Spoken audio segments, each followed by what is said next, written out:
In 2018, 12 boys from a youth football team and their coach entered Tham Luang Cave in northern Thailand. It was supposed to be quick, just a small adventure after practice.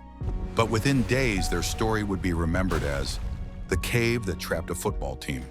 The boys were called the Wild Boars. They were kids aged 11 to 16, full of energy, full of dreams. Their coach, only 25, was more like an older brother than a strict teacher. That afternoon, he led them inside with nothing more than flashlights and laughter. Tham Luang stretched more than 10 kilometers under the limestone hills. In dry season, parts were harmless. But in monsoon, the cave became a trap. Rain poured in. Tunnels flooded without warning. The locals knew. The boys did not. As they explored, rain hammered the hills. Streams turned into rivers, and the cave began to flood.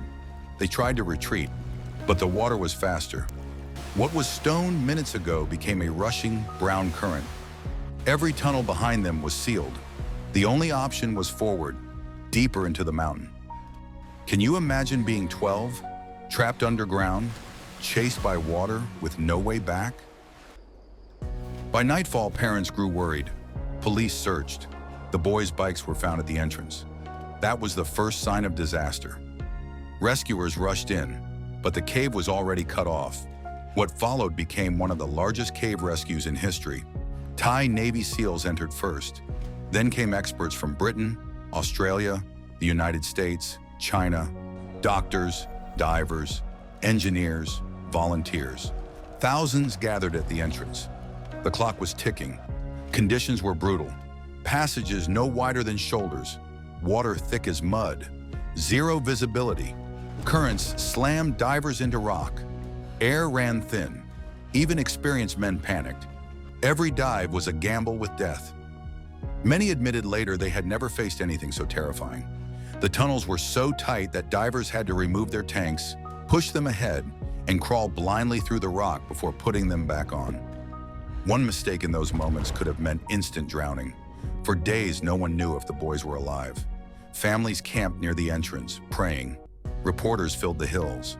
The world waited in silence. Then, after 9 days, 2 British divers surfaced in a hidden chamber. Their lights cut through the dark, and there they were. 12 boys and their coach crouched on a ledge, starving, exhausted, but alive. The world cheered. Families wept with relief, but found was not the same as saved. The cave was still flooding. The currents were brutal. The tunnels were too narrow, and none of the boys could swim. It was the question that froze every rescuer's heart. Now that we know where they are, can we get them out alive? The path back was long and deadly. Even expert divers barely made it. For children, it looked impossible. Air was running out. Time was against them. Inside, the coach kept the boys calm. He told them to breathe slowly, to stay quiet, to save their energy. For days, he was their anchor in the dark. The rescue plan was insane. Each boy would be sedated, fitted with a mask, and pulled out one by one. One slip, one mistake, and they would drown. But there was no other choice. The operation began. Divers forced stretchers through narrowest tunnels, hours underwater, zero visibility, currents pulling hard, every meter a battle, every corner a trap. Some divers admitted their nerves almost broke as they listened to their own breathing echo in the blackness, wondering if the ropes guiding them would hold. Above ground, the world held its breath. Would anyone make it out? One by one, they did. Each time a rescuer emerged with a boy, cheers erupted. Ambulances raced them to hospital. Then the divers went back in. For 3 days, the mission continued. The teams were exhausted, half-blind, soaked to the bone.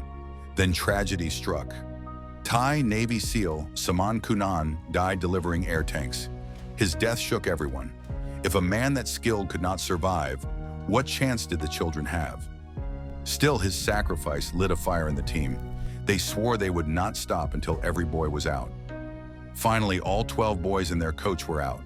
Weak, shaking, but alive. The cave had nearly claimed them, but it failed. 12 boys went in, 12 boys came out, and so did their coach. Would you have dared to dive into those tunnels knowing 13 lives hung on your every move?